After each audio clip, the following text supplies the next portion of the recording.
fleet. Yeah, and I mean, and there were a lot of Ranno changes this last patch, but I remember seeing some of the top Rannos were actually pretty happy about them. So hopefully, you know, we're gonna see some cool stuff out of Androos here, and then already starting off strong. Seeing Unluxy. Yeah, Ranno had gotten all the love in the previous beta, not even just this one, when it came to how much ceiling he has gotten.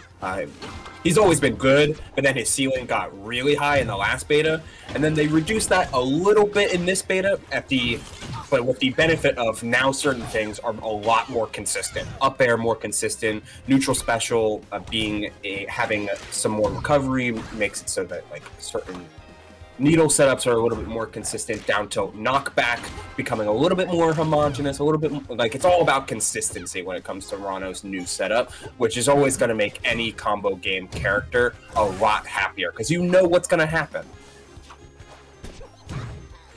Yeah, exactly, and I think they also made that forward spike a little more. I mean, it has the spike, but pretty hard to hit. But even without the spike, that outer hitbox does some damage.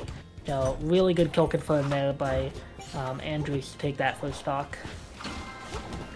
Trying to chef up with some needles, but Kita not gonna let him. Unluxy holding steady with this fleet. Gotta be a little careful going too deep. Sets up for a 3 grab, but nothing more after that. Very minimal punish game from both sides. Very much playing the passive game. Yeah, which is interesting because we're not seeing a ton of projectile play either. Like it is mostly just spacing with moves right now, despite both these characters being capable of some pretty campy gameplay if they were so inclined. But you know, really, just we're seeing some scraps, some 1-2 combos, but nothing crazy yet. We're just seeing them both try to find their bearings. Alright, forward air, no dash attack after.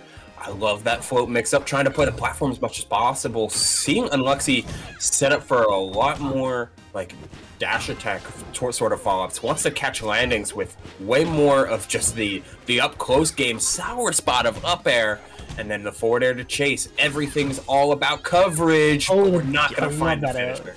Not finding the finisher, but I mean, this damage is...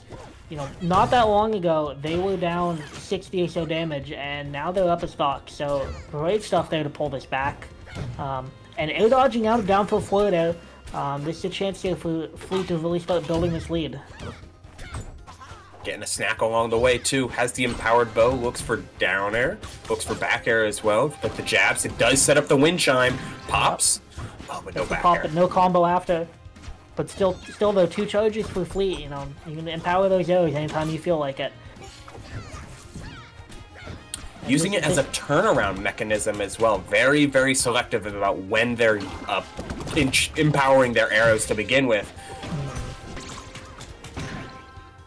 Oh, okay, I was hoping for some crazy setup there out of the pop, but Unluxy just taking the damage, and this is a huge lead we're seeing right now, even if that forward area is going to bring them back to even stocks. Yeah, we're trying to see Androos kind of weave his way around, focus on ground game with down tilt, up throw into forward air, then retreat. Moving away from needles as too much of an approach tool. As mentioned earlier, needles removing their flinch capability does harm a lot of the approach game, especially against a character like Fleet, who constantly just has something like a tornado or some level of hitbox out and ready for fully covering approaches like so. The jump from the ledge, the damage was getting a little bit high, but Unluxy in full control. Yeah, beautiful call out there at the end. Just understanding that Fleet's so good at holding that center stage, and as soon as Ranno tries to push in from the ledge, she's there with that back air. Nice and easy closing out the stock. Alright. Considering the next stage. Yeah, we'll see where they end up. I mean, from what I'm seeing, I feel like that game was pretty competitive. I don't know that we need a huge change from either player, but I'm very curious what Androos is going to bring out here to pull this back. Clearly got some big tricks up their sleeve based on their previous history. You would like to. It seemed like a lot of their gameplay was hyper fixated on needles as a approach tool and as a conversion tool, but Fleet shuts that down so seamlessly that you have to approach this matchup differently. I liked the changes that they did in the latter half of that game number 1. Just hyper fixate on what you can get off of guarantees, finding a solid 50-50 effectively in neutral when it came to dash grab or down tilt, and of which you can layer up with jabs as well, doing like wave dash jab, down tilt, jab jab, down tilt. Ranno has a 3-stage jab as well, or just trying to retreat.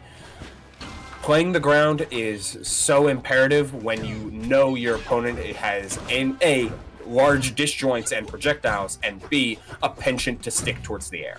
Yep, absolutely. And so we're going to see if they can make that adjustment happen, but right now, I feel like Androos doing a really good job, taking the out these needles, really forcing Unluxy to come in from below instead, which is a little bit less comfortable for Fleet as opposed to being able to control the out and float. And that's the first time I think we've seen that quick back out of shield from Androos. So if they can start abusing these, kind of unsafe hits on shield, it'd be a really big opportunity for damage for Ranno. Okay, that was like the risky or the unfortunate miss of ledge there, not getting big punish, but Androos finding a down throw into Dacus to at least mask that initial whiffed punish and gain a huge lead. Yeah, exactly. So now we'll see, see what you can do with it. If you can get, get a combo, even get some needles and let that poison stack up. Right now we're seeing this is 62 damage, basically just free. And given Ranno's survivability here, I don't know that we're going to see the stock drop anytime soon either. I love great recovery back to center. Yeah, the slingshots are so clean, and I mean, it's just such a high reward. Like, if you can not only recover but get back to center stage, that's so powerful as Ranno. Now they have to approach you again through your hitboxes, through your needles.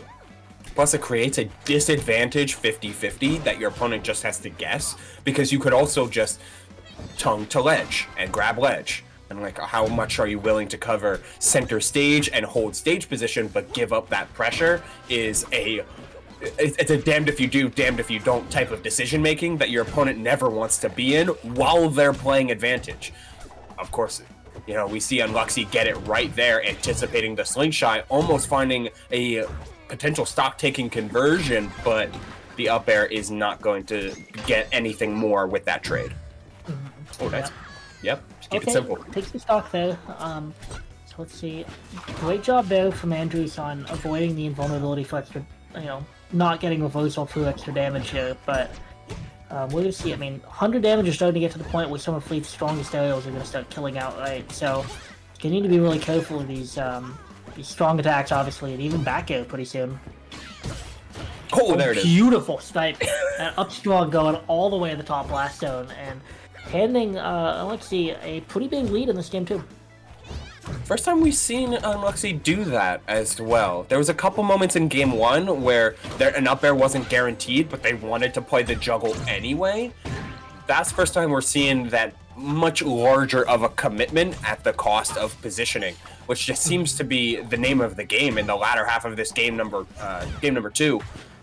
I'm going to surrender the position if it means I can guarantee a larger hit, looking for forward strong there, but not finding the mark. Yeah, and this combo, this combo is doing a lot of damage for Ranno, but Fleet, one of the best recoveries in the game, absolutely going to make that back no problem. And so, if you want to kill this character, you need to see her hit the blast zone, because just throwing Fleet off stage is not going to be nearly enough. And right now, Androos is just struggling to close this out. Probably needs another. So far, I think almost all of his kills have been off a down throw confirmed, so probably gonna need another down throw or down tilt, some kind of setup into that up smash before it. Oh, the great DI into that reversal up air. Looks for the up strong again. Just choosing to hit forward strong there. Up tilt, late hit connects. Yeah, you saw him pull back too on that up tilt. Yep. All right. Wow. And let's see, staying in it for this set. We're going all the way to a game 3 here. in what is going to be the last set of pools. So it's going to be our last best of 3 of the day for this tournament. Oh, no, that's the next one. Oh, yeah. Oh, you're right. No, yeah, that was 2-0. I got confused. All right, so that was a 2-0. Now we're on to the last set of pools. I got them mixed up. Yeah, all good. We're getting Hayes and Sparks up next. Hayes, presumably on the maple, but could also be Claren, a PNW extraordinaire, and her opponent shall be Sparks, who needs no introduction. Will be on